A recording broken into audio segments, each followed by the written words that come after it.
Don't know how to build a team from scratch or find good teammates?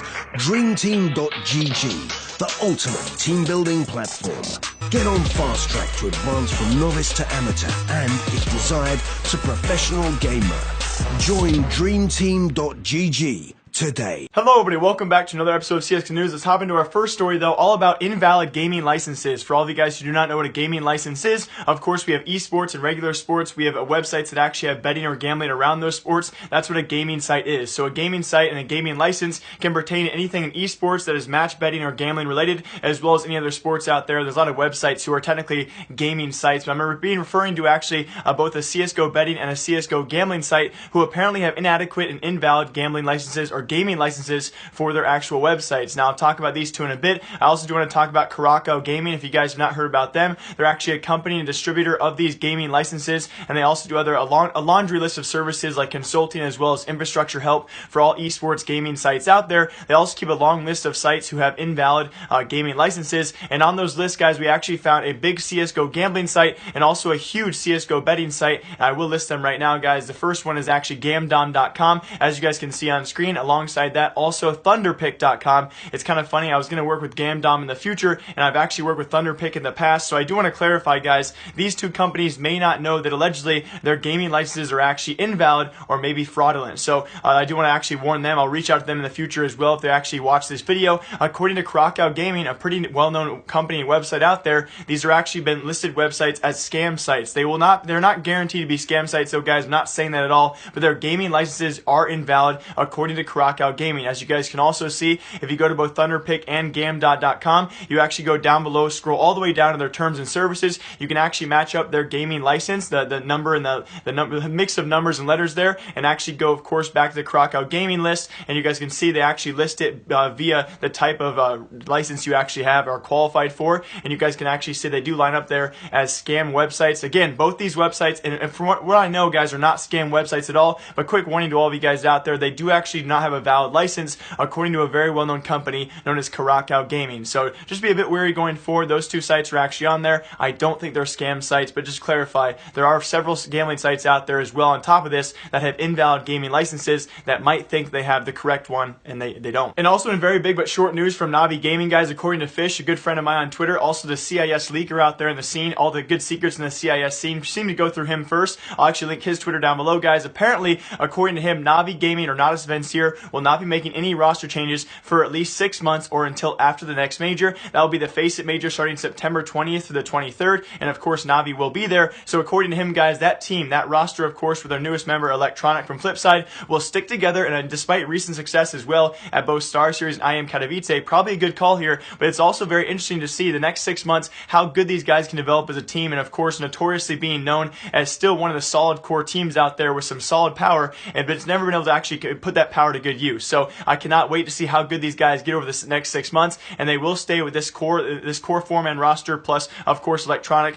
until at least the next major, and we'll see what changes happen after that, depending upon how they do at the Face It major. Now, on top of that as well, according to my newest UK friends out there, kind of funny, you mentioned one UK story and you actually make some good friends out there, both of those guys being the Doc and Thomas. I'll link their Twitters down below. I had a good talk with them, and also one of my main stories in the last video was all about them. We had Thomas actually making fun of Doc for being mute. He usually does not really talk too often. He actually mentioned this tweet, you can, at least he could talk to his teammates, unlike you. Obviously a jab there at Doc being mute, or a mute CSGO player. On top of that, though, I did reach out to Doc and Thomas, and yes, they're actually friends. So in case you guys are wondering, there were a few comments about this, a few really harsh comments towards Doc and Thomas. I'm arguing both sides here. They are friends, guys. They were joking around. The UK scene, those guys really do joke around a lot, but they also stick together, and that's what brings in our next story as well. If you guys know, a better known UK semi-pro player, if you might add, guys, known as Rom, was actually banned on Face It 2 days ago. People assumed, actually, there was several assumptions out there, the first of which by Face It admins was a rumor that he was using a very expensive cheat on his computer, but several UK players, these guys, like I said previously, they stick together, they know the scene, and of course, they're very well entangled. Here's a look at TeamSpeak after the announcement was made, guys. Yes, that's 20 plus UK semi-pro to pro players, however you want to label them as. They're all in a TeamSpeak together talking about it, and then what I've gathered so far, guys, guys, is Rom is not a cheater. What I've gathered so far from a list of UK players out there, he's not a cheater. If you look at his tweets as well, he's also already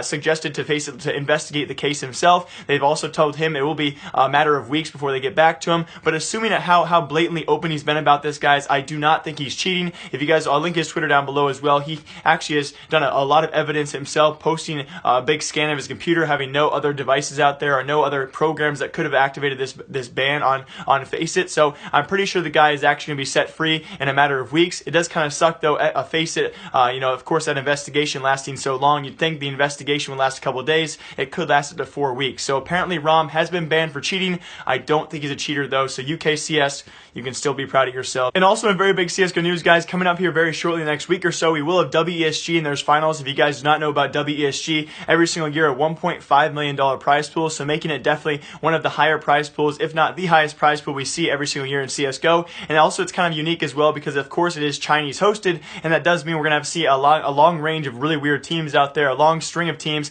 And yes, for WESG, all your team members must be of the same origin or the same country descent. So that does mean a few roster changes out there for teams, including Sixer, who will go back to Envious, as well as Scream, who's going to go back to Team Belgium. I'll show you guys the groups on screen right now for them. And of course, very unfortunate if you guys do notice very quickly here on the second set of groups, yes, of all the teams there, guys, of all 32 teams here, we have 2 of the best highly qualified teams in the same group. That would be, of course, Cloud9 and Fnatic. An unfortunate draw there because, again, if you look at all these teams on screen, I'll show it to you guys again. There is a long list of very, very odd teams who do qualify for WESG, which does make it a great event. And, of course, having teams of all equal descent makes it kind of like an Olympic field, so everyone have to be from the same country. Makes things a bit complicated. I do think your favorites right now, though, are Cloud9, Fnatic, Ukraine, SK Gaming. Alongside that, maybe Space Soldiers or Envious are probably your 6 favorite teams heading into this, and it's going to be a great event. As well as this, we also in the past, I think this was kind of assumed in the past, back in 2016, 2017, some of these groups were kind of rigged towards the Chinese favorites. Only 3 Chinese teams are actually here this year, and again, none of them are actually too dominant. None of them are actually very well known as well, and so the groups were really definitely not rigged, although in the past we've actually seen 4 European teams at once per group, so it was kind of a weird sight there. But this is not happening this year, guys. It looks like a good variation of teams. Unfortunately though for Cloud9 and Fnatic. WESG though will be a $1.5 million prize pool, $800,000 going to first place, $300K going to second, $150K going to third, and so on and so forth. And these teams are all competing for the largest prize pool of the year. And that's going to do it for today's episode of CSGO News. Thank you all for watching, guys. Also, stay tuned for tomorrow's episode. Tomorrow's episode on Thursday will be the last episode for my 24-hour live stream. In that episode, guys, I'm going to tell you guys a bunch of news stories, a bunch of updates as well. Also give you guys the schedule for the 24-hour live stream. And on top of that, guys, also announce my sponsors for that, so I cannot wait. It's going to be a great time. Also, on top of that as well, tomorrow's video will include some updates around Loot Bear. I know you guys commented hundreds of comments on that video about renting CSGO skins. Stay tuned, guys, for big updates on that, because they have actually reached out to me and other YouTubers out there in the scene, and it could be a legit thing coming sometime in the near future. So, hope you guys all enjoyed. I will see you guys all tomorrow. As always, my name is Jake, like you, and alright, goodbye.